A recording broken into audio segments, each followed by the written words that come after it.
Hi everyone, Rye Marcatilio here. We are doing something a little different this week with the podcast by bringing over a recent conversation from our Connect the Show, where we bring together a group of infrastructure and policy experts to dive deep into the issues of the day. All of those episodes can be found at connectthisshow.com. Enjoy the show.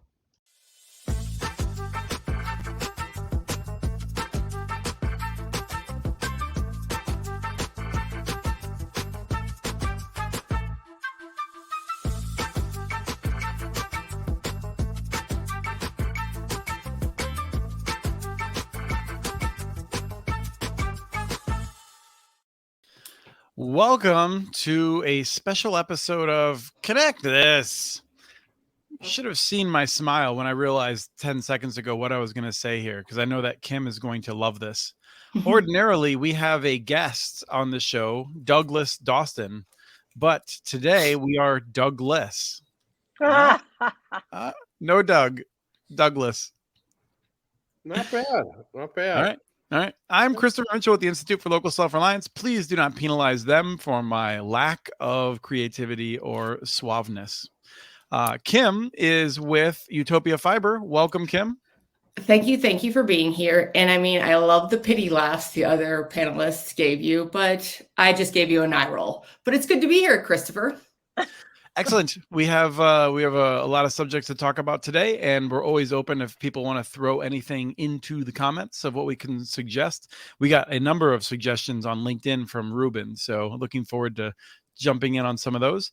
We got Travis Carter from USI Fiber. Welcome. Good day, sir. Good day. You enjoying the weather here today? Oh, it's pretty nice. I went out last night and I saw the U.S. men's national team play over here at Allianz Field in St. Paul, and I was chilly. I was literally cold coming home from the match, so that was it was nice. I'm enjoying it. Were you on a bicycle or were you in a car? I was on a bicycle, and because I can bike to the stadium, it's only a mile away, and it was chilly there. I went to the Honduras game in February where I think it was like -3 degrees. This was like 57 degrees. So much better. And we were joking that if this game happened, in April, we would actually be out there in t-shirts feeling great. But because it was like, it was the end of summer, we were actually cold. So Heather Gold, welcome back. Thank you. I'm thrilled to have you back. We've invited you a few times. Unfortunately, you're often traveling in the orbit of Kim. So if Kim's not available, then you're often not available too. I live on an airplane. We are going to tap into, I think some of the expertise that you bring, Heather, the insight into the industry, with some of our questions today. I was kind of trying to avoid some of the ones that I know Doug would really want to dig into. So today we are going to be talking about some of the models for partnerships and why some communities don't bring those, don't jump into those maybe. We're going to talk about the states relying on ACP and what they might be doing. By the way, I know that my screen's flickering. I have no idea what's going on with this. It's like a motherboard issue. I have tried different cameras and whatever. So I'm sorry. I'm a flicker guy today. We're going to talk about the letter of credit, whether that's having any movement. We're going to talk about this Wall Street Journal article, which was not terrible, but I think was kind of terrible. This is the article about the $53,000 connection, and I felt like it was done in a way by a guy who's like a good writer who knows this stuff, who didn't want it to be like clickbait, and it was kind of promoted by an editor that wanted it to be clickbait. I feel like there's a little tension there in it, so we'll talk about that article though.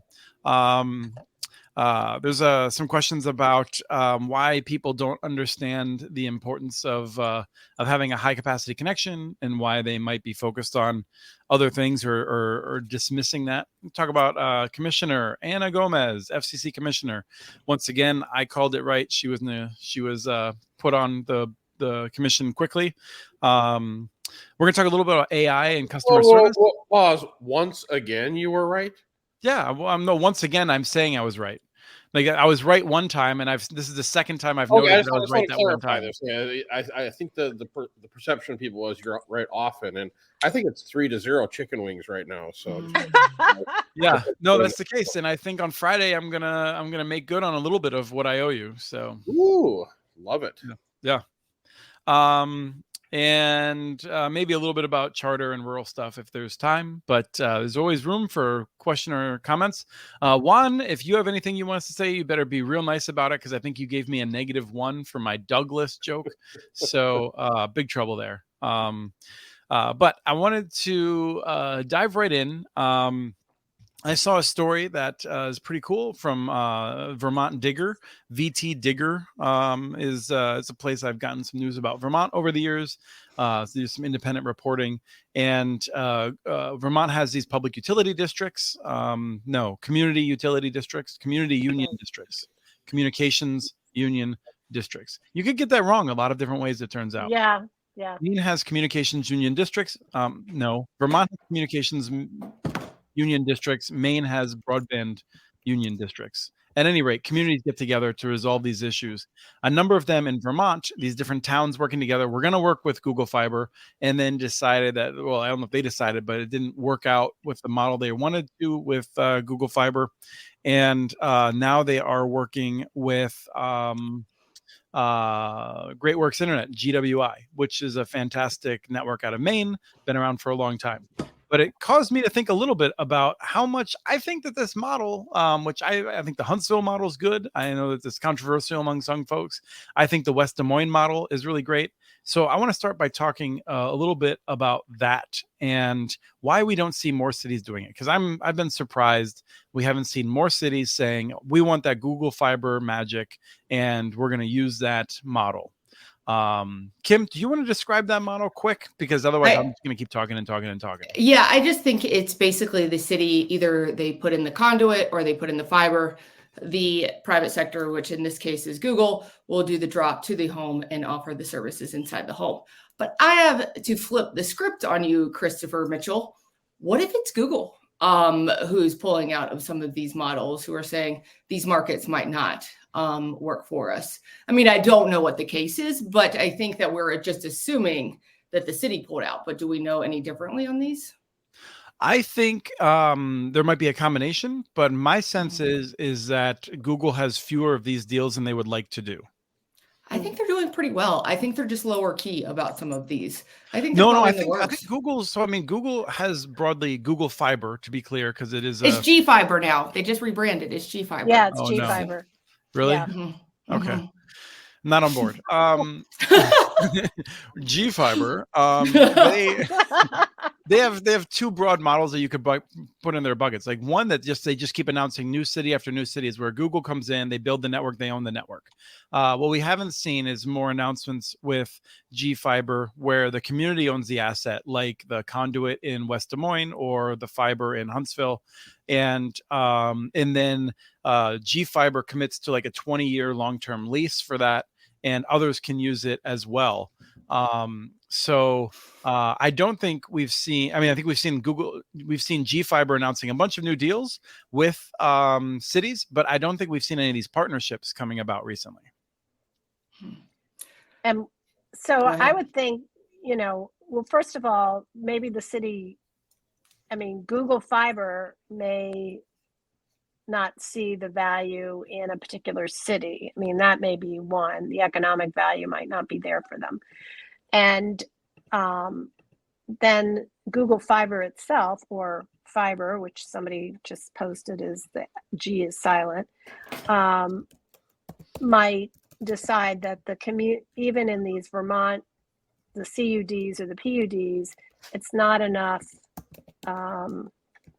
what they have to pay versus how many subscribers they could potentially get is insufficient to make their business case.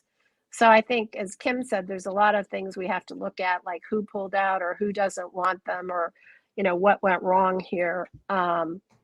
Because, no matter where the build is, you have to have, this is the whole sustainability issue on these startups. Do we have sufficient subscribers to keep the network going, including supporting a knock, operations and maintenance, call centers, etc., after the build is done, after the capital is spent.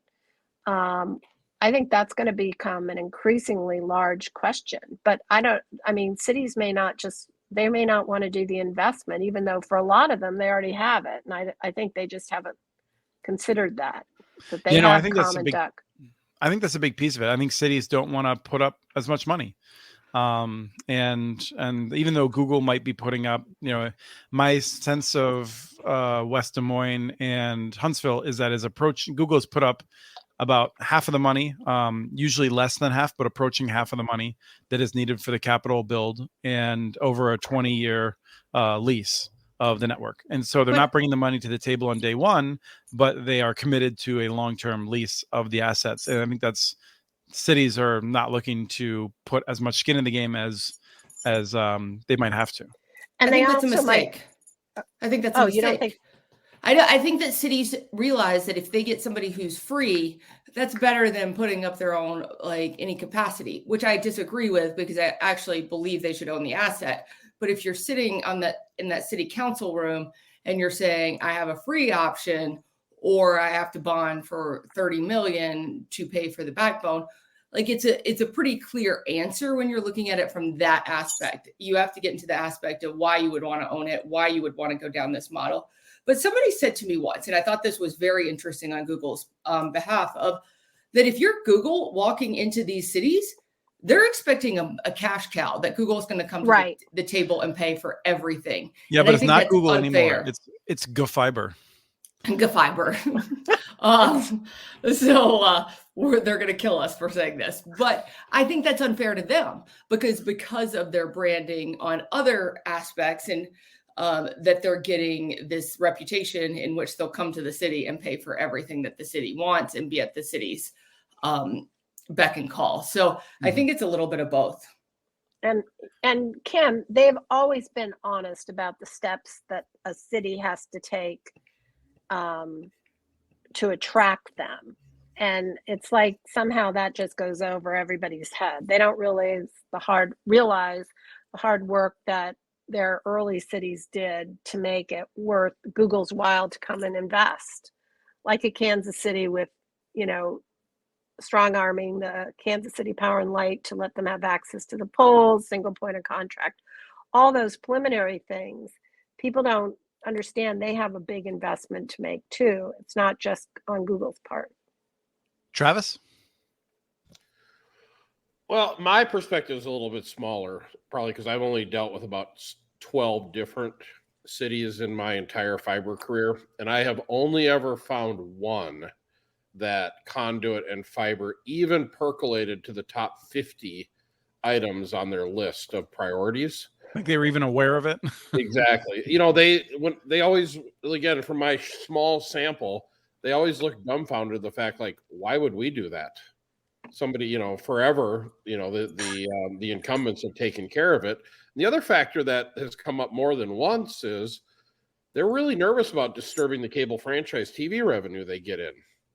So if a fiber overbuilder comes in, what does that do to their actual revenues, which is the things that they really rely on? But I think that's a dumb argument. I think that's a dumb argument because it's leaving. I don't disagree with you, but that's just the way they think. And I've also learned with these cities, they think in these little 2 or 4 window periods of time, basically from election to election. And these fiber builds, this is a 10, 20, 30-year engagement. I don't really ever see people that are terribly interested in fighting the long battle. They're just trying to get to the next hurdle. And that's probably why you find in many situations, like in Huntsville and Springfield, it was we've got some expert on the linking in here. It was the utility that worked with Google. It's sort of semi-removed. Obviously, they had to have permission of the political establishment, but they sort of took it one step removed. Yeah, and I think if I think this gets to some of the insanity around our system in some ways, in that cities should have some predictable amount of revenue coming in from a franchise to be on the polls to deliver any kind of service. However, right now that is different for a cable TV service versus other things. And in some cases, that's a real distortion. And so, if we lived in a country where we're serious about government, whether that was local, state, or federal, there would probably be some kind of uniform fee for any wire that is on the poles, and cities wouldn't be worried about promoting one service over another. And I would just say that from Travis, the thing that I said that I spoke at the same time as Kim is that some cities take this much more seriously than other cities when it comes to that revenue, I think. Well, let's also not forget that, again, this is from my small sample size. The city staff isn't real excited about a big construction project in the city. So if revenues are down, they don't have to deal with all the neighbors being angry about there being construction happening. And again, a lot of these people, they don't even live in the town they serve.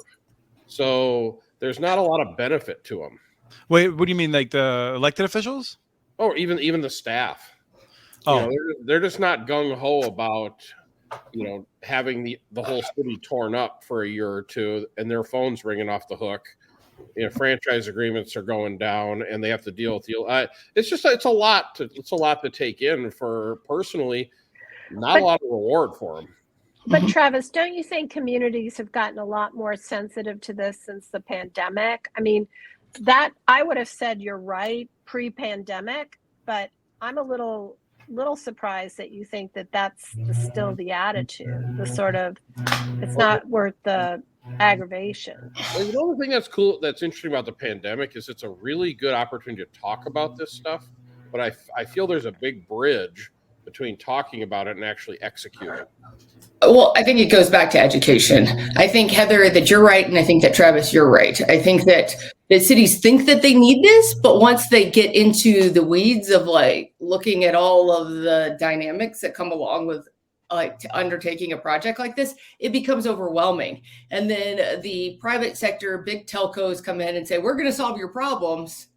And a lot of cities are like, okay, let's try this again for the 15th. And not only that, I feel like there's two sides of that coin. One is like, we could solve your problems, or if you oppose us, we could create new problems for you. I mean, in Lafayette, Louisiana, the cable company, I believe it was, but I could be confusing with the telephone company. One of the interests started making the public utilities life miserable, like lobbying against water rate increases just to try to punish them for having the temerity to build a broadband network that competed with them. And so, the cable and telephone companies can play hardball in really nasty ways in a lot of these places. And so that's just a flip side.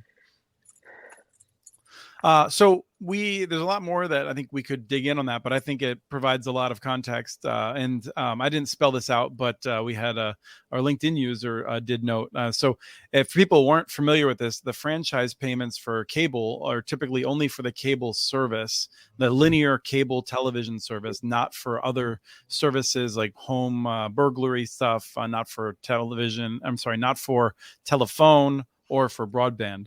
And so that's what we were talking about in terms of it being like a weird distortion.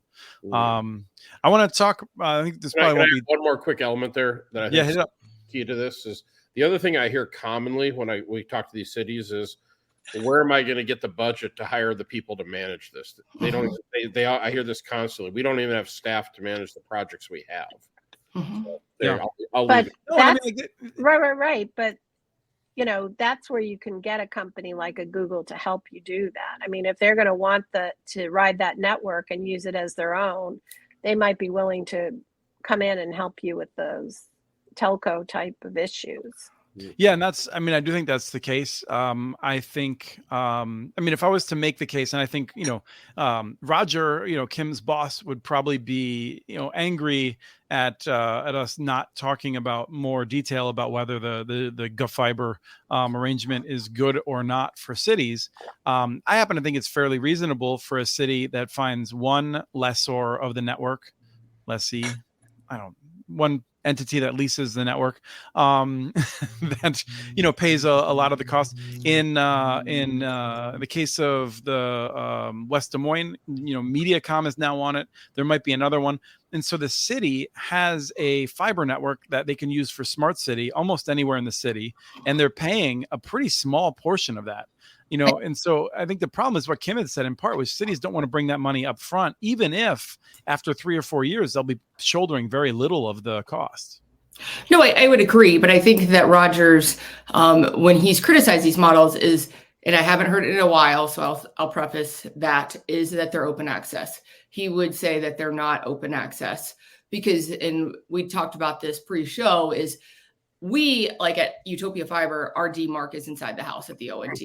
A lot of these projects, from what I know, I mean, I can't speak you're right, for everyone, are at the curb. The provider is bringing the conduit and the ONT in the home. So the barrier to switch providers is very high, if anybody would do it at all. So I think it's just a difference in opinion and models, but it's not like, I think it's not a criticism. I just think it's a difference of how people are viewing what things are called. Right. And that's the thing, is that, if you are a community that wants to have robust competition like you have in Utah, the GoFiber partnership is not that model. If you want to bring in a few potential providers and have and ensure that you have citywide service and an infrastructure that could be available to be leased citywide, and you want to have like a very low cost citywide smart city type of fabric, then that is a good model. So, but I think people need to appreciate what they're actually getting into. Yeah. So who would want to compete against Google? I'll always bring that up. There's not going to be a second provider. There is though. There are. I mean, I think Mediacom, maybe the incumbent cable company, but you're not going to have just an independent go in there and try to compete. And also, let's not forget, West Des Moines is not Des Moines. It's a small part. It's maybe 25% of Des Moines that's even served. So let's not forget that. Yeah, West Des Moines is a wealthy suburb of Des Moines. Let's keep that in mind. We're not serving the whole city in this project. No, but West Des Moines is the city. So West Des Moines is not the entire Des Moines, the city of Des Moines. It's not. It's actually its own municipality, kind of like St. Louis. It's West Des Moines is the St. Louis Park of Des Moines. Yeah, no, I get it. Wow. Yeah. So in us Minnesota terms, like I said, we gotta move on to a couple of other topics. The ACP, I don't know. I feel like people are on the hope again. Like, I mean, in just our little of our pre-chatter, Kim, it seemed to me like you feel like, I feel like a month or two ago we bottomed out and thinking that the ACP might not be renewed. I feel like people are once again thinking there's a shot at it being renewed. I think a lot of these programs are dependent on it being renewed. You're seeing a lot of the programs around the country from states saying you have to have a low cost program. You have to partner with ACP. And I'm reading these programs and I'm like, does anybody know that ACP is at risk of not being refunded? And Kim, the scary part is a lot of them don't say you have to they all say you have to participate in ACP, but they also say you have to have a low cost option. They don't link those two necessarily. So if ACP goes away, how are carriers going to be able to afford a low cost option? That's what I think the big risk is. Yeah, I mean, you might be looking at 30% of your subscriber base in some of these areas, whether you're rural or urban, but a substantial amount of your subscriber base, suddenly you're losing $30 a month on all of those. That's a major hit to your revenue. Yep. Okay, but I have a question for Travis. So Travis, you lose every bit of ACP funding that you're getting for the program that you're participating in ACP now. Would you offer a price point similar to them getting ACP? No. Don't you have to offer a low cost option though? Travis doesn't have any hooks in him. Oh. Well, the other thing in our financial models, I don't include the ACP as revenue predictable in our future financial model. I build all the financial models assuming ACP disappears, because I can't be in a situation where whatever all this alphabet soup that goes on in the government doesn't happen, that we're now having to lay people off because of it. So that's just the way I choose to do the financial model. But to answer Heather, no, we don't take any federal or state dollars. We do it all privately. Got it. Now, Travis, does that mean that your models predict that you would have, if ACP disappears, you would lose a certain number of subscribers at that point? How would you anticipate that? Well, we would do a transition. We would tell them, hey, ACP has disappeared. We'll give you a period of time to find an alternate solution. If you'd like to stay with us, the current retail rate would be what we would migrate you to. And your lowest cost offering is what, $50 a month right now? $50, yeah. Yep. Kim, is that sort of how you're going to deal with it if it comes to pass? I mean, so we don't offer ACP, our providers do. Right. So I think that's a different, a little beast. But I think it's going to be interesting. And I'm going to pivot this conversation a little bit of what is low cost? I mean, I see a lot of these programs say that they need a low cost option. And then I see numbers. Where are they? You and Travis keep ganging up on me. I hate this conversation. No, it's amen. How did they come up with $30 a month? That's the one that blows my mind. Because it was less than 50.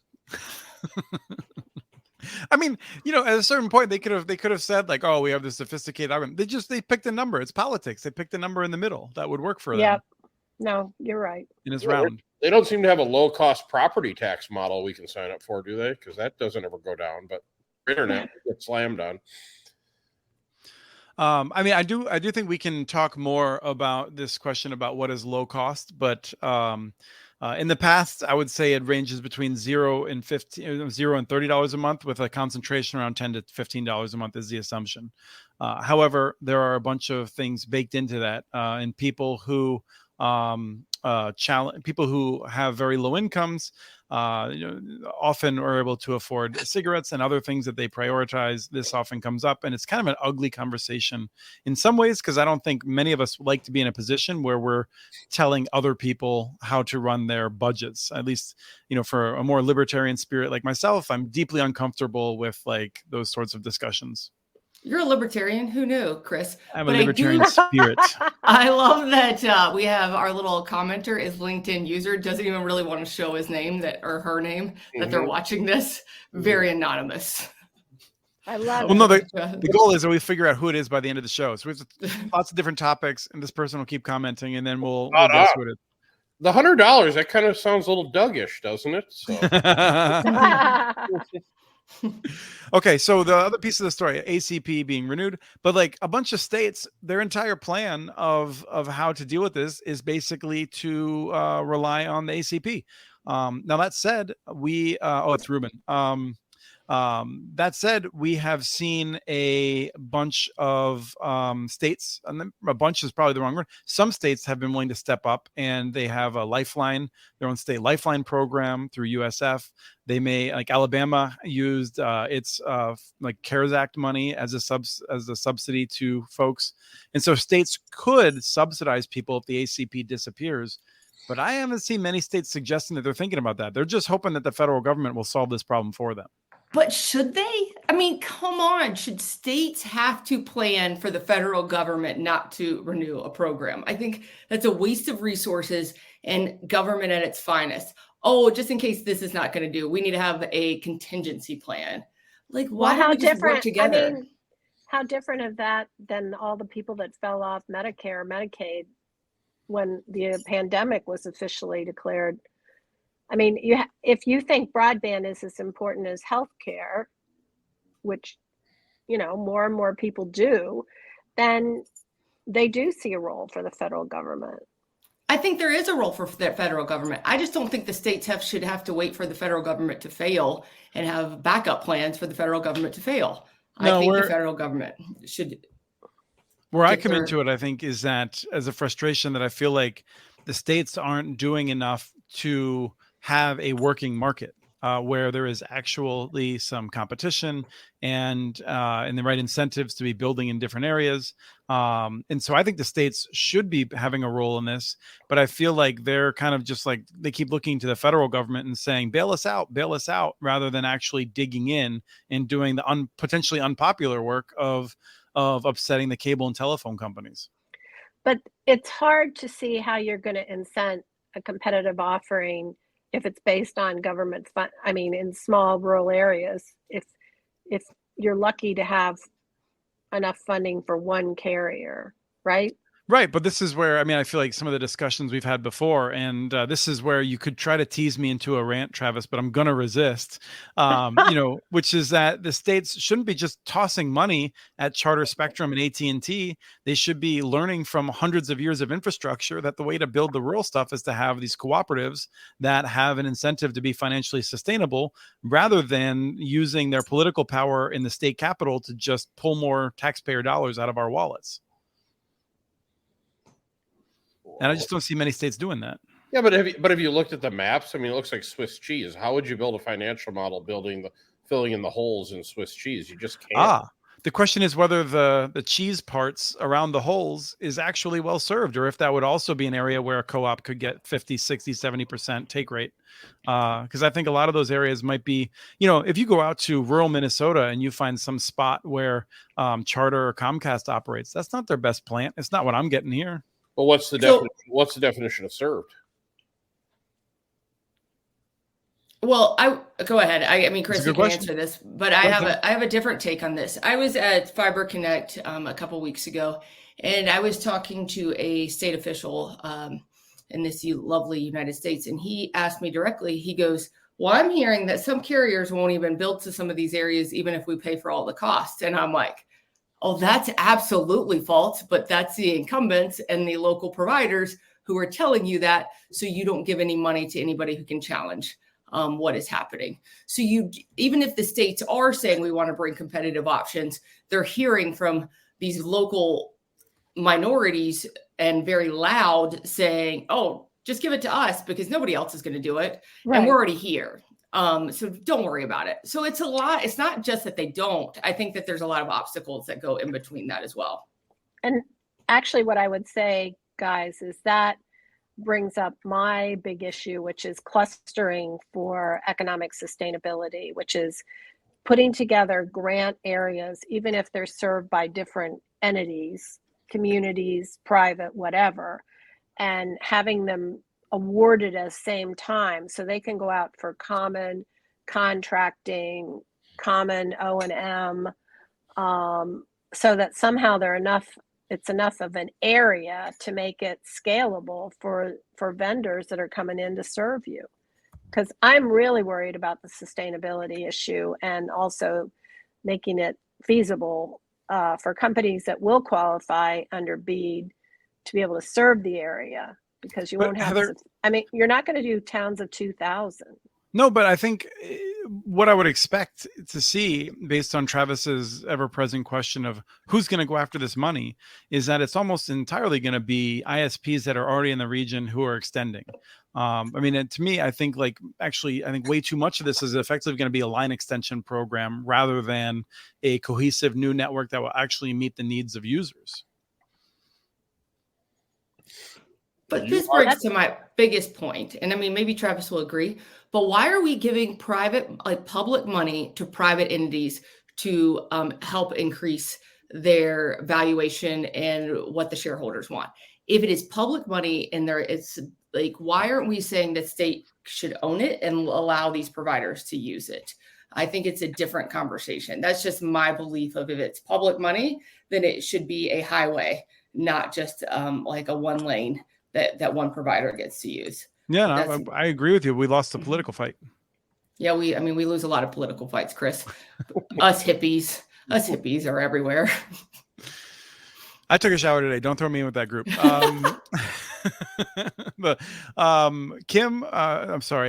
Heather is who I meant to address this to. I think we're getting a sense we don't want to spend too much time on the letter of credit, because we have spoken about this at great length. It sounds like after the most recent salvo, the Connect Humanity or letters signed by over 300 entities, it seems like maybe NTIA is finally listening on this. I'm hopeful. I've heard from others the same thing, Chris. It's just being creative enough to think of the solutions rather than being fixated on this national bank. Let's tie up another 25% of money, which will be challenging for even large carriers. And it's sort of counterintuitive to getting new entrants in the market, because who can afford to find 25% match? Well, that may or may not be your money. So that's one thing. But then come up with this other 25%. It is very problematic when there are other solutions that can be used in the market. So Yeah, I mean, I do think there is some minor, I don't get the feeling that it's like BABA where there's an absolute, we're never going to move type of thing. so what you're talking about, is just to refresh people also, I think, is that if you want BEAD grants, you have to put up 25% minimum, Right. perhaps more. Letter of credit is going to tie up another 20 to 25% of your capital to have that letter of credit and Of maintain the it grant, of the amount of the grant. of the amount of the grant. And then I'll just throw in again, you got 20% that if you're any kinds of cooperative structure or any kind of for-profit structure, 20% of the grant is going back to the federal government. So at this point, we're talking about like a cost that is, even if you were hoping to get a 75% grant, you're looking at well less than 50% in fact. And although there's nothing magic about 75%, there was a recognition these are the highest cost areas, and there's a significant level of support that is required, and it's being nibbled away by unnecessary requirements and the failure of Congress to change the policy that taxes these awards. Travis, Right. looks like you're going to jump in. I go back to my same old question. I'm still waiting. I'd like to meet somebody that's going after one of these things. Because when you do the math, I just don't see how they make it work. I really don't. So Travis, do you think we're going to have money left over when it's all said and done because people aren't going to go after it? Yeah, I think so. The other thing I think you're going to find is, and I've said on this show, I think I was at 100% last time. I'm going to go back to 99.8% of all the money will go to the incumbent providers in the area. And then we will be, our once in a lifetime opportunity, I think is my friend Mr. Mitchell kept telling me back in the beginning, will effectively be squandered away. So, and then we'll have a new once in a lifetime after this. I don't think I've often used that once in a lifetime. I might have once or twice, but I've been pretty opposed to that language. Have you? Okay, all right. Well, I won't key that on you anymore. But no, I think it's kind of a sad state of affairs, quite frankly. And the other thing, and again, we talk about this rarely, is I actually don't even think the people that really need help are even going to get help on this. And these are the inner city people that are really struggling, versus the underserved $1 million mansions out on the lake that I was at 2 weeks ago. I feel bad for those folks. But I guess my question is, Travis, would you put reserve of 25% of your capital for future builds into the bank to even get some of this money to build further? I don't think it doesn't really make sense. There's no scenario I would ever go after this money. Not in a million years. With all these hooks in it, no way. And all these rules and the documentation, and then God forbid you get audited. Holy hell! Now you got to deal with that. No, what? Why? What for? There's so much cash out in the private sector. Why in the world would we be messing with this? I mean, I do think there's a difference for a provider that's focused on a more rural area where no amount of private lending is going to get them to a business model that's going to connect those homes on the lake. So there's a little bit of a difference between your mindset. Heather is spot on with what she said. These aren't going to be sustainable. So, a real smart incumbent that doesn't get the money, just wait around a few years. You can pick it up for 10 cents on the dollar. Let somebody else build it and then pick it up, because they're just not going to be sustainable. It's very scary. It's expensive to have a staff and vehicles. And well, that's the thing. None of these, I don't think any of this money is going to go to entities that aren't already offering service. So exactly, yeah. It's not anyone who's coming. Now, it doesn't necessarily mean that they're the incumbent operator, but it's going to be entities that understand what they're getting into, who might be an electric provider in the area, or are Charter Spectrum or something like that.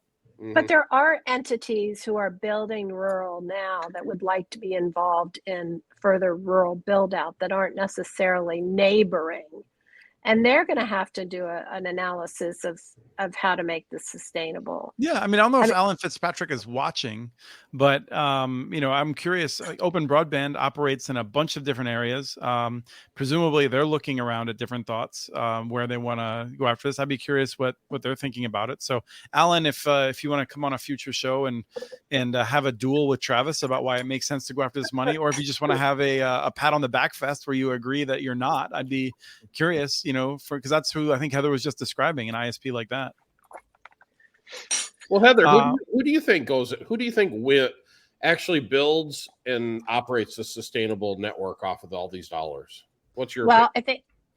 I think the electric co-ops can build it, but I think they're going to be looking for owner operators to come in and run it for them. I think, to me, that's the next big market opportunity, are entities that, instead of sitting there going, oh, gee, I'll make so many millions when I sell this asset, instead says, you know what, I'll go with the steady revenue.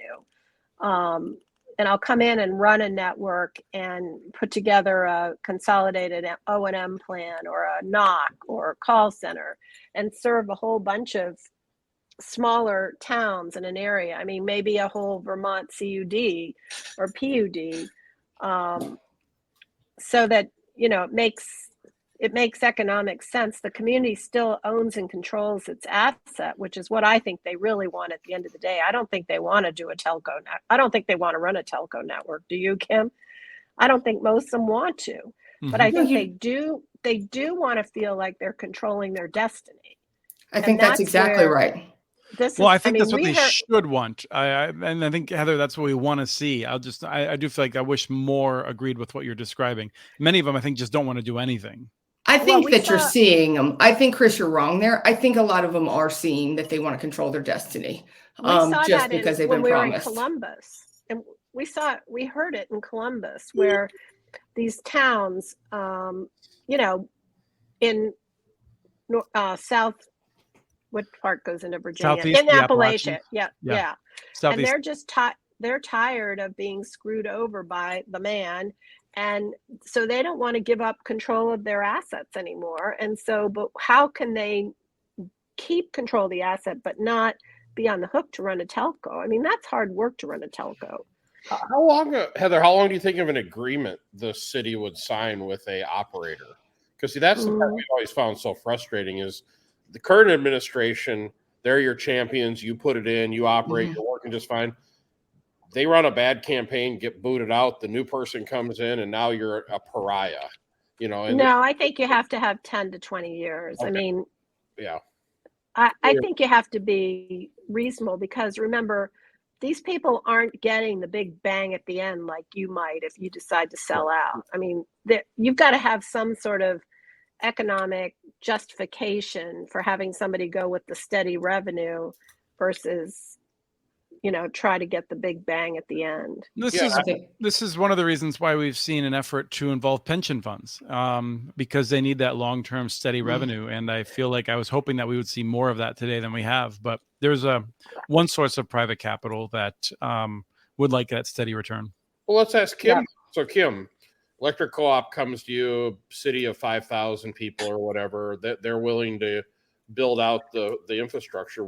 I guess you're not an ISP, but in theory, would you provide the ecosystem? Yeah. We could provide the ecosystem. Right. Would you do it?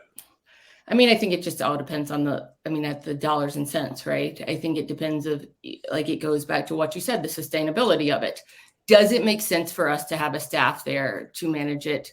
And do we have, what do they have that they can bring to the table that we could utilize? But it's always going to be a business case. It is not easy to make these pencil, no matter where you are. Even if you have the volume or you have the scale, it doesn't always make sense for even a Utopia or a Google or even some of the smallest and biggest companies to go into a city and operate it with 3,000 people. And that's the crux of the situation that Chris says, that most of this is going to go to people who already have infrastructure in those communities. And the problem is, and at least as I see it, and I've said it many times, and the data is a little old, but I still think it's prudent. It takes about 5,000 customers to actually run a correct proper network in an area. So it's real tough if you've got a community of 3,000 people. You're going to have to cut a lot of corners, which ultimately, can you provide a quality enough service to actually compete then? Right. I do agree with Heather. I think if you have niche markets that somebody really targets some of these smaller areas and really brings them together and creates the scale to create a business case to run some of these, I think they work. But what I am seeing over and over again is there's a lot of people coming into this space right now who are promising, who think the dollars are there, even if it's from the pension funds who are investing into this, even if it's more just private straight equity coming into this. They don't know what they don't know. They all think the margins are higher than they really are in actuality. So I want to jump to, it's a related story, which is the Wall Street Journal had this article from Ryan Tracy, who I think has done a good job before. I don't follow all of this stuff. I've long been felt that the New York Times had pretty bad telecom coverage. The Wall Street Journal's had a number of people that are pretty good at it. This article, it talks about the high cost of some of these networks, and it's one of those things I just feel like people don't appreciate. Some of these networks cost a heck of a lot of money to get out to a home, but there's just not that many homes. Right. And so the cost here that's highlighted is this cost of this $53,000 home to get out to. And it talks about the different programs. It kind of in the beginning of the article pushes them all together. And then halfway down, it actually separates them out to federal dollars per location served. And there we see that the article is kind of picking on the tribal broadband connectivity program, which is focused exclusively on tribal networks. And I get my back up a bit on that because federal government's, took this land from people, made a bunch of promises that it never intended to keep and hasn't kept those promises. And now, if it costs a little bit more or a lot more to connect those homes than it does to connect homes in other areas, so be it. It's actually not that expensive. We're talking about less than the entire tribal broadband connectivity program is $3 billion. So yeah, it costs a lot per location. In this case, they say $13,335 based on the program so far. That doesn't break my heart. If you look at the USDA Reconnect, that's $9,000 per location. Those are very small areas. I'll get to you in a second, all of you. And the Capital Projects Fund is a very reasonable $3,000. When we look at the awards from many of the states who are still using the Capital Projects Fund that the Biden administration distributed, that's often coming in between $2,000 and $3,000 per location served. Most of these costs are pretty reasonable. So anyway, that's the background, and I'm a little bit worked up about it, but I'll let Travis talk me off the ledge. Are you a little emotional about this? Are you a little emotional about this, Christopher? I think the guy skewed the data to make a point that he wanted made rather than looking at the whole universe of what we're going to spend per premise. They called out the extremes, and that's like a $10,000 toilet lid for the military. I mean, it's what is the day in, day out cost of most connections? And I just think that was inappropriate. It was so typical of the way they overregulate welfare mothers versus millionaires. I'm with you. It gets a little bit annoying because most places are not going to cost $53,000. And you have a point, Chris, that we made all these promises and then they never got, they never got anything else out of it. Yeah. Travis, you raised your hand. Well, I was trying to get you to talk to Kim, because she had a good point. So I did have a good point. I want to make the point of, we keep talking about this tribal and 53,000 per premise, but what matters most, kind of to Travis's point, we have a lot of inner city and urban areas who don't have connectivity that are a lot. There will be cheaper costs to get to.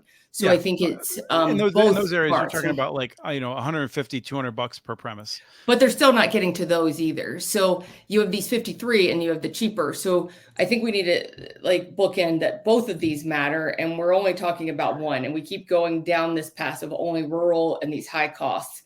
But I think it's a conversation of both. No, we need that are being missed. I agree. We need to do both. I always get nervous when, as Travis notes, like, some of this money in the rural areas is going to the millionaires and it's their third home. And I hate that. And I wish there was some easy way that we could separate that from the retired couple that's actually living on the lake. And, that's their first home. And, they work their whole life to be there. And we shouldn't be like, oh, you don't get internet access because you happen to live near a millionaire, right? That's no way to do it.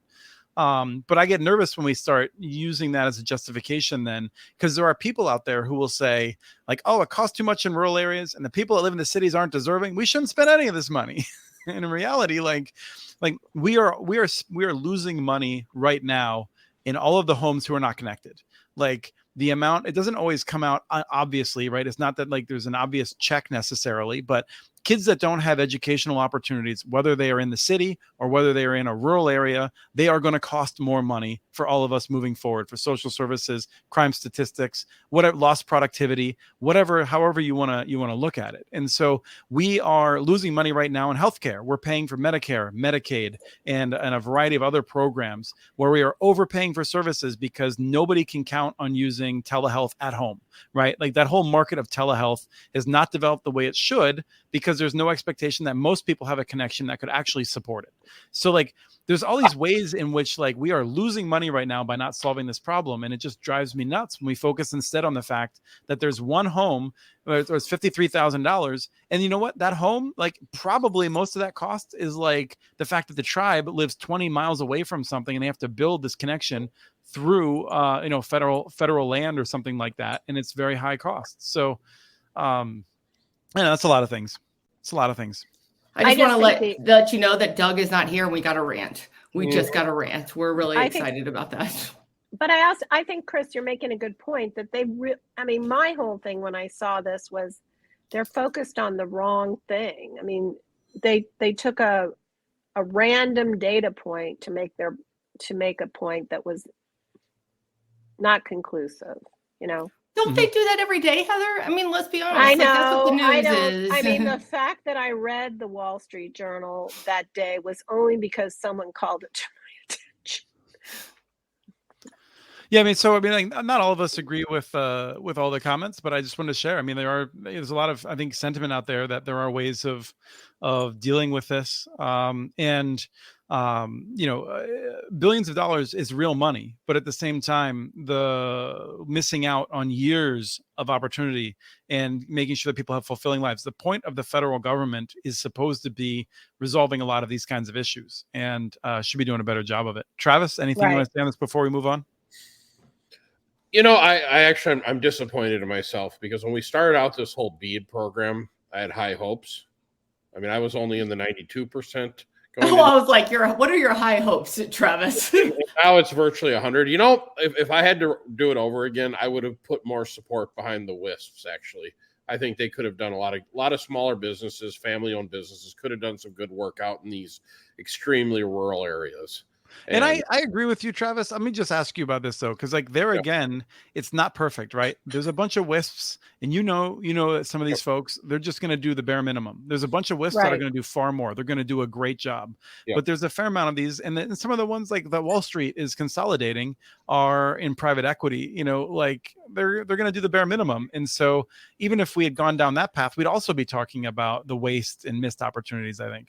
Yeah, no, I'm with you. And, the second thing I think there needs to be more than just the incumbents, because the question I have, because I'm not a subscriber to the Wall Street Journal, so I can't read the article, is it's behind a paywall. You're a small business owner. You get it for free? No. I know. We don't get anything for free. So the question always becomes, of this $53,000, what did it actually really cost? Was it $8,000? But by the time all the bureaucracy and all the layers of management and all the permitting fees, who knows how much that did he break it down? Because they have not broken it down. But I would guess really interesting to see, because I think everyone's going to leave this conversation thinking it was $53,000 worth of construction to get that to happen. I will guarantee you the construction was probably 25% of that, and the bureaucracy was the rest of it.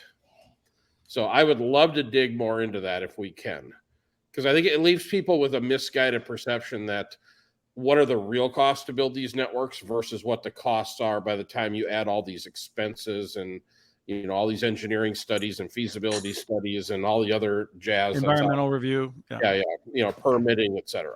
Kim.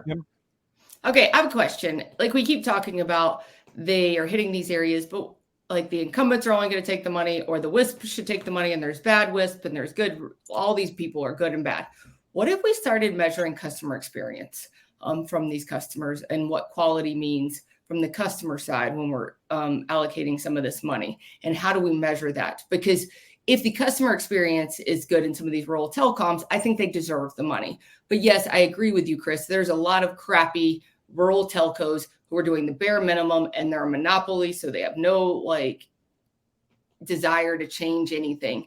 Why don't we change? I mean, I know we've done all these kind of latency and everything other requirements, but why don't we look at the customer experience and reviews and what the customers are actually experiencing before we allocate the money? Or is that just too hard? I think it is hard, and I don't know if there's a precedent. Go ahead, Travis. Remember we talked about that, where remember we just picked, we said, all right, let's take everybody's Google star rating.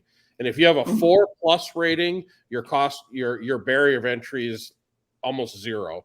If you have between a 1 and a 2, we're going to burdensome you like crazy because we want to make sure our money's well spent. Remember, we kind of had that idea. And I like that idea. Who's going to police it? That's it. And that's where it comes down to, is someone, if you put that, if you use that as a Google ranking, for example, you've created a market for someone to spoof Google rankings, right? Like that's unfortunately how it comes about. Remember, we also said, should the first $10 million that somebody gets in funds be unencumbered, meaning there should be no letter of credit for it, and allow some of these smaller players to get a foundation, to Heather's point, where they can get some traction to start building some revenue to continue to feed the network. We talked about those ideas as well. But I don't know. None of these programs ever seem to hit the small, well-run operators. They always hit the Wall Street operators. But if you look at Travis, you and I have talked before about, I feel like some of the waste fraud that came out of the pandemic programs, the ones to like the small businesses were supposed to tap into if they didn't lay off their workers and stuff like that. Right.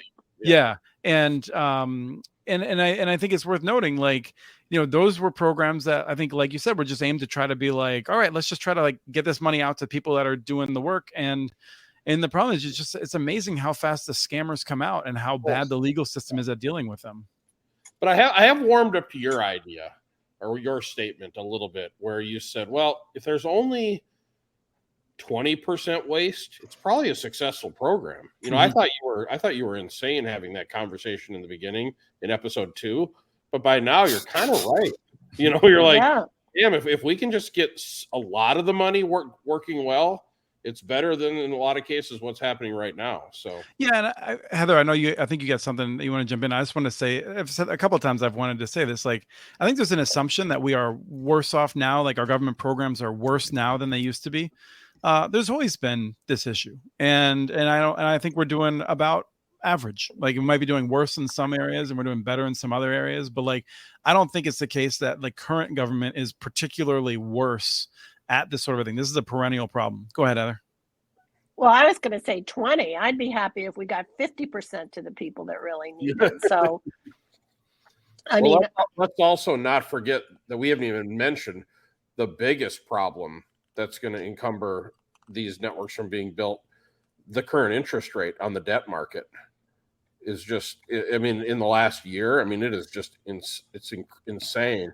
It's not, it's debt, it's labor rates, it's everything. It's going to really slow roll this whole system. Like 95% of people I speak to in the industry are really pulling back their build sizes now. We're talking significantly 25. 30, 40. And we know that from the publicly traded companies too, that they're doing that. So we're going to talk about Commissioner Ana Gomez before we go, and then customer service. But a very quick question that Ruben had suggested was he wanted to see our pets and to know what candy we like. So I don't. My pet is not handy. My 2 beagles, but nice, Kim. I like her being him or her Wasn't it like ready. Ruth Gator Catberg or something? Her name is Ruth Bader Katzberg. That's right. She Yeah. has one tooth. She was named your own price at the shelter. So Heather, and did you so- bring any pets with you to your hotel room? No, but I don't have my own pet yet. I hope to get one in the next year or so, but I have What kind of pet is Heather Gold getting? a dog. I have grand dogs. Well, I have one grand dog that passed away, unfortunately, but now I have my other grand dog, Enzo, who is a 15-year-old rescue. She's a sweetie pie. And she's actually we're going to be, well, my husband, not me, because I'm never home, but he will be babysitting Enzo over the next 2 weeks. And I think he's really excited about it. So yes, we love dogs. And so I'm anxious to have a dog myself. I like how Heather's signing her husband up for a dog. She's never home, so we're going to get a dog. Get a puppy. No, my daughter is also going to be traveling, and she asked my husband if he would dog sit, and he said, of course, because Enzi's so old, we don't want to leave her with somebody who doesn't know her. So Candy, let's finish up the pets for a second. So we have I have 2 beagles, Connor and Moxie, both adopted, and they're getting quite older and trying to decide what's coming. My son is suddenly really infatuated with dachshunds, and the only reason that I want to support him in potentially getting a dachshund is because of all the naming opportunities. Doc something is going to be great. It's a must-have. So but you have to be so careful. They have a lot of back problems. Yeah, and they like to have they like company. A friend of mine in high school, a friend of mine, his family had like 3 or 4 of them, and they were great romping around together. And yeah, the back problem is common. So you're going to name your dog Doxus? Oh, I love it. Oh, I feel sorry for this puppy whenever it comes to fruition. Especially if we had 2 dogs and they were sisters, one of them has to be Doxus. Absolutely. Doc Bro and Doxus. I like that. I like that. Travis, I'll give you the pleasant smile. That's a great idea. Oh, pets. I've got my fish tank. I've got a 1,200-gallon fish tank. I love it. That's my hobby. And then, of course, like all kids that grew up on the south side of Minneapolis, I got a pit bull. So she's the best. Wow. He is the best. What's her name? Allie. I've had 2 pits in my life. They're the best dogs. I love them. They're absolutely the best. So she's 14. So we're kind of deep in the 4th quarter. So when that time comes, I will probably not be participating for 2 to 3 years. Is that how long you mourn the dog? Yeah. We'll save favorite candy for later. Anna Gomez has been confirmed. Big news. As we said, it's one prediction that I've gotten correct. I'll take it. That she would be rapidly confirmed because she has corporate experience and has much less ambition than Gigi Sohn did to actually serve the people that need a lot of help in the United States. So, of course, she got through without any sort of campaign against her. Any expectations or thoughts on what the FCC will do now that is a full complement of 3v2? Nothing will change. Nothing would be an improvement over bad. So do we think that do you really think, Chris, that anything will change?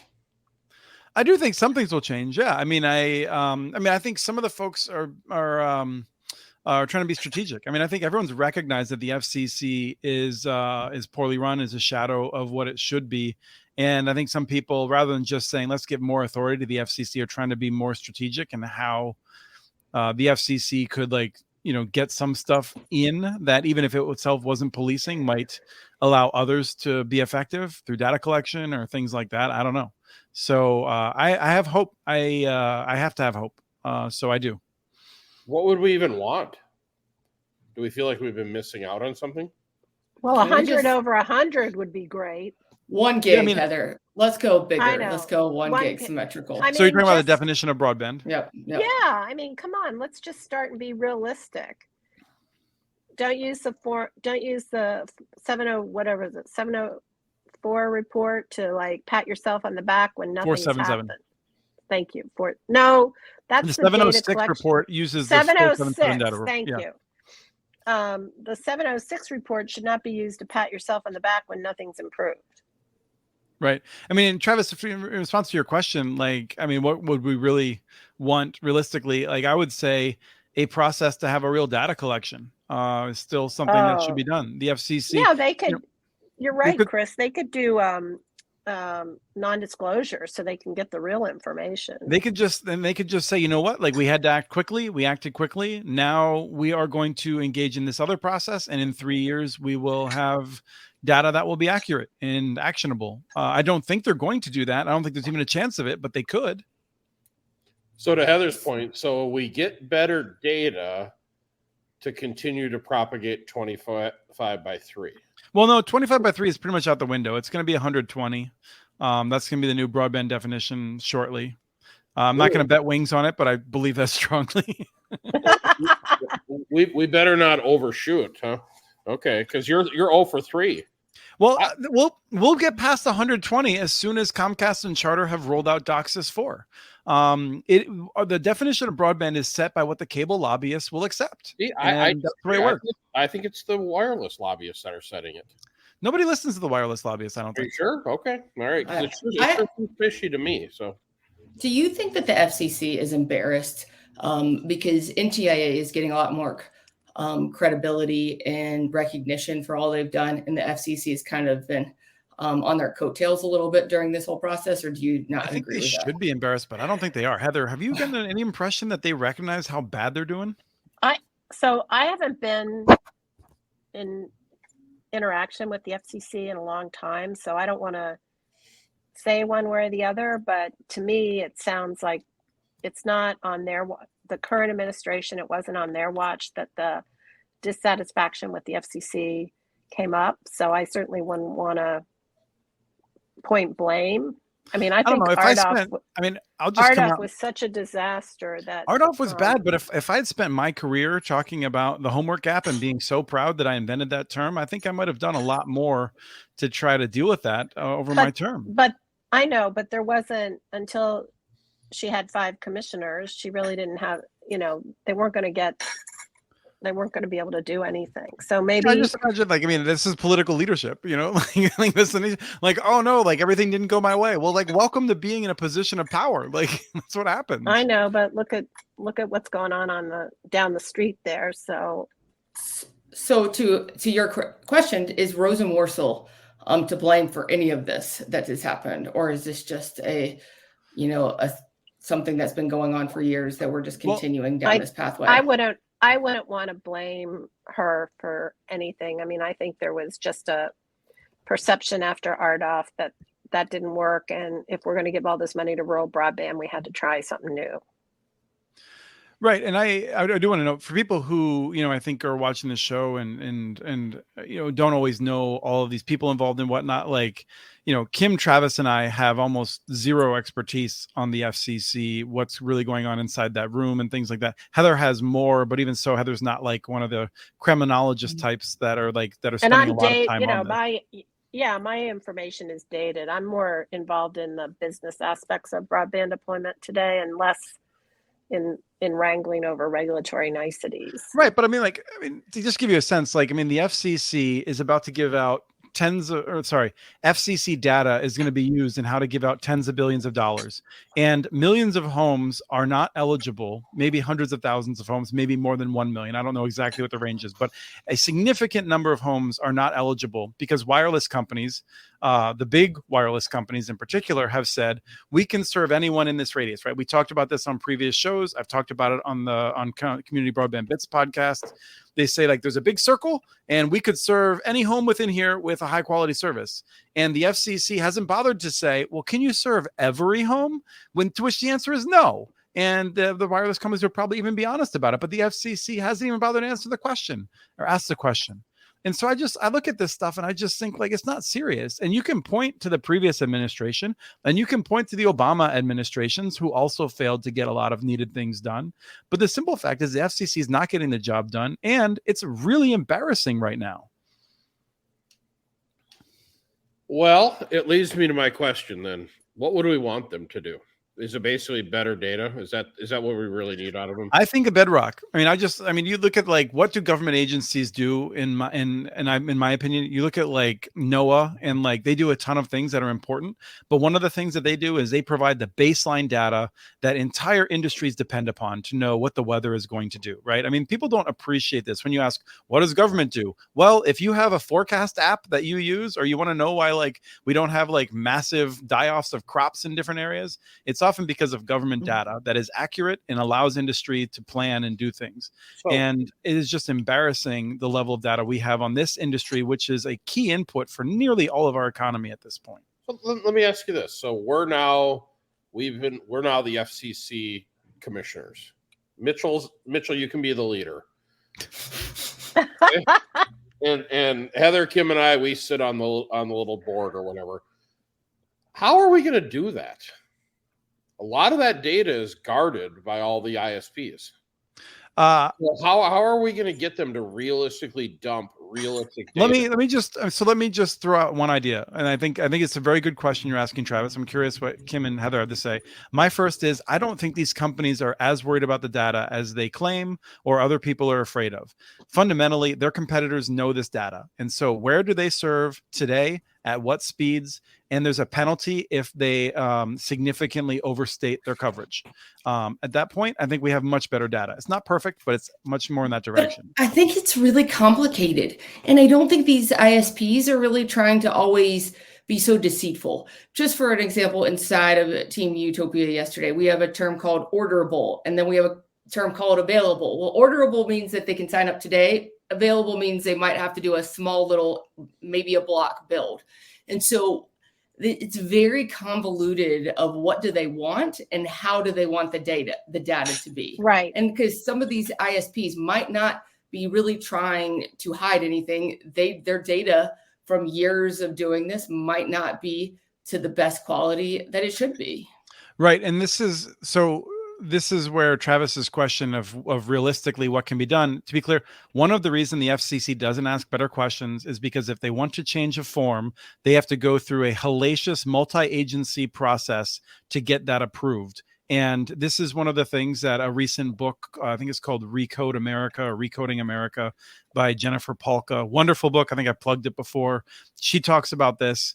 And so there is a realistic penalty that it's not just a matter of being like, oh, we're going to ask some new questions. It would be painful, but I think it's important enough to try to do that sort of a thing. Heather, go ahead.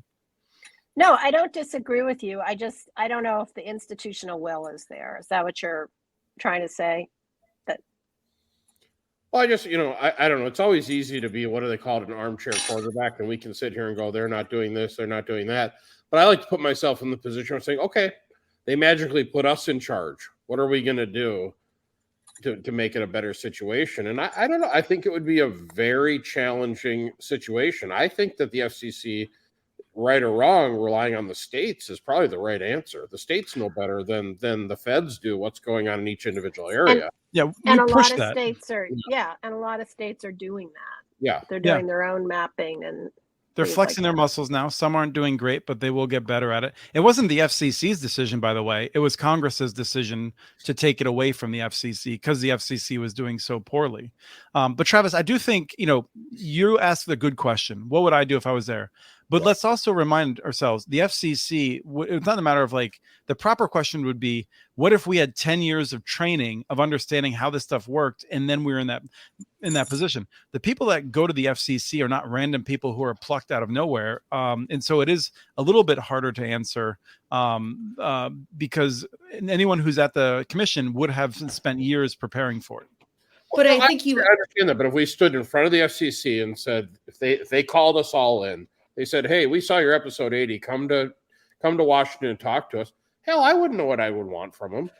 But I think we need standardization first, guys. I think we need standardization with the ISPs of what we are expecting them and how are they supposed to report things, because we don't even have that today necessarily of this is how you should categorize stuff. It's a mixture of how every ISP is supposed to categorize it on this like granular side, and then then they're supposed to translate that into what the FCC wants. So I think we have to go back to very much a reporting and what we want to see of how these ISPs should categorize What is the what data everything we looks. really want? Yeah. Yeah, but even though, like going back to my previous thing of what does this look like? If how do you categorize a house that has a device in it? What do you categorize a house that has the connection in front of it? You need to go back and like add standardization to those aspects in order to like get the reporting upstream to look better, because I think that is a fundamental problem. Yeah. And I do think, Travis, what I would do if we were in that scenario that you laid out, what I think you do when you are in that scenario is I would call other people and be like, hey, like, what should I tell them? And I would start getting a better sense from different people in the field, because that's I know what I would ultimately. want. I mean, if I was in front of the FCC, here's what I would want. I'd like more Wi-Fi spectrum. If they could open up the 6 gigahertz channel, the whole thing for us to use, this would be an amazing thing to happen. So. Yeah, and that would be a concrete ask, and that's something that I do think I would be pushing. Yes, I baited if you. we were at the That FCC. That happened. The last FCC did it. Well, I wasn't sure if you were meaning that that there was more to open up on top of that. I left that softball out there for you to hit. You know, to talk about the greatest FCC commission of all time. No, but that's my point. Is that like that's one of the things that we would do is that we would look for the opportunities to maximize spectrum, for instance. He's and he's not letting you take him down. He's not letting you take him down today. We've had this. I mean, I just feel like anyone who's watched the show knows, right? He's in the rant mindset. I mean, many of our current problems can be traced back to the chair who didn't take his job very seriously, except for pretending that he cared about rural areas. You know, he did several good things. He initiated the window for a tribal priority for spectrum. It's huge. And I think there's several things that if I had a chance to meet Ajit Pai, I'd probably thank him for those things. And I would probably not dwell on the many other things where he screwed us. But, you know, we often talk about this, but sometimes I wonder if we also forget what's going on right now. There's 4 of us plus however many people all over the country / world that are communicating through this medium that didn't exist when I was a kid. So, I mean, there's a lot of positive has happened too. Let's not forget about this over the years. Yeah, no, I've no doubt about that. I don't want to get in that habit of just constantly moaning and complaining. I think that's a good point. I think we do need a compliment of how much has been put in the ground and how much is getting accomplished every single day. Because I think sometimes we do focus on what hasn't been done. But I like your positivity over there, Travis. What's happened to you? And if you look at the percentage of unserved and how that is falling, regardless of what we're doing, you know, I think you're right, Kim. I think, and Travis, I do think we need to focus more on what is happening, and not just at the federal level, but a lot of it's driven by states and communities realizing they needed to make changes, and not just to collect more franchise fees. Yeah, I also will just say, and we'll have to wrap here, that if we were able to solve all of the problems, then we would leave our children with a terrible burden of not having anything interesting to do. Anything to, like, they're going to be worried about something to do, right? Solving problems is something that I think is like the more satisfaction comes from that than anything. I love playing a video game, but solving a problem is something that it just makes your day.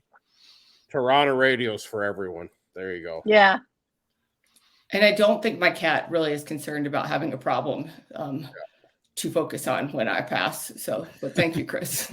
You know, I do think I just hope it'd be cool if they invited us to the FCC to talk to. That'd be neat. I might actually put on a tie for that. No, I won't. With the black shirt, black t-shirt, and just a tie on top of it. I might put my coat on if they invite me on there and say, "All right, you smart blanks, what would you do?" And then we can watch Mitchell really go. I would feel a lot of stress. I'll tell you that right now, because I would take it seriously in ways that would be a difficult time. So I'm glad I'm not going to have that opportunity. Oh, good. I wouldn't take it seriously, so we could be bookends of the whole event. Well, I want to thank Heather thank you for joining us. It was fun as always. Thank you, Travis and Kim. Thank you, Rye, for producing. Wonderful to have you back. And thank you, Ruben, for jumping in so much. Juan, we're sorry for your loss. It's so hard to have a pet pass. So that would be a problem that we should ask the FCC to solve. Immortal pets, and we will be back, I think, in 2 weeks, I want to say, likely. So we'll circulate a time and see if we can get on back on the horse. But until then, it's been a wonderful episode.